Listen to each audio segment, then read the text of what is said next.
Hello అండి. గత నెల రోజుల నుంచి పద్దాలెంకమ్మ వారి జాతర మహోత్సవాలు ఘనంగా జరిగాయి అని వింటూనే ఉన్నాం కదా. ఈ జాతర మనకి కొప్పర్లో జరిగిందండి. కొప్పర్ ఎక్కడుంది అంటే మన పశ్చిమ గోదావరి జిల్లా ఉంది కదా. పశ్చిమ గోదావరి జిల్లాలో నర్సాపూర్ మండలంలో ఉందండి.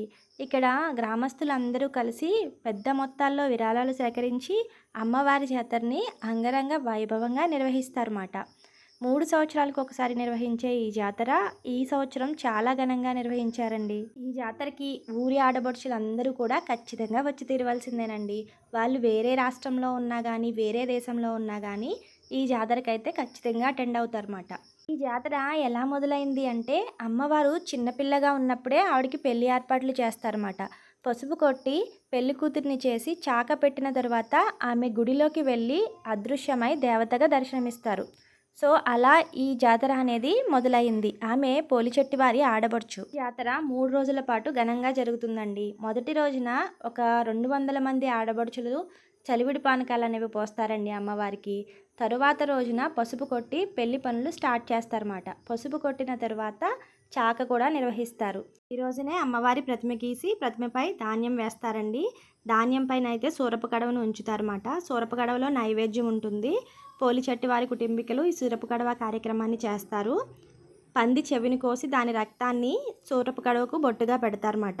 తరువాత కారిచర్ల వారిచే చాటపాప కార్యక్రమం ఉంటుంది.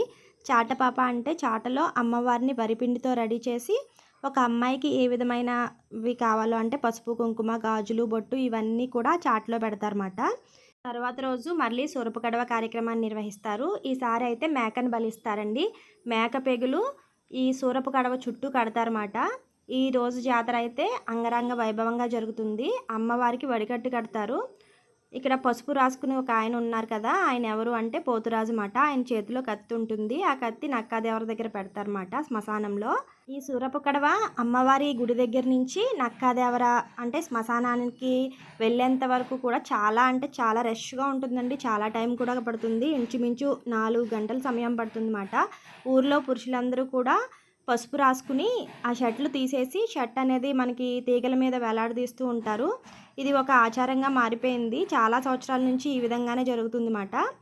ఈ జాతరకు ఊరి ప్రజలు అందరినీ కూడా ఆహ్వానిస్తారన్నమాట. సో నైట్ టైంలో సాంస్కృతిక కార్యక్రమాలు కూడా ఘనంగా నిర్వహిస్తారు. సూరపు కడవను మోసిన వ్యక్తికి మెల్లో మేకనైతే వేలాడదీస్తారండి. ఆ మేక మనకి రుద్రభూమిలో నక్కాదేవరకైతే సమర్పించడం జరుగుతుంది. నక్కాదేవర ప్రతిమను శ్మశానంలో మట్టితో ఏర్పాటు చేస్తారు. అమ్మవారు పెళ్లి బొట్టుతో దర్శనమిస్తుందండి దేవాలయంలో. మ్యాక్సిమం ఇన్ఫర్మేషన్ ఇవ్వడానికి అయితే ట్రై చేశానండి. ఈ వీడియో మీకు నచ్చితే లైక్ కొట్టి ఛానల్ని సబ్స్క్రైబ్ చేయడం మాత్రం మర్చిపోవద్దు.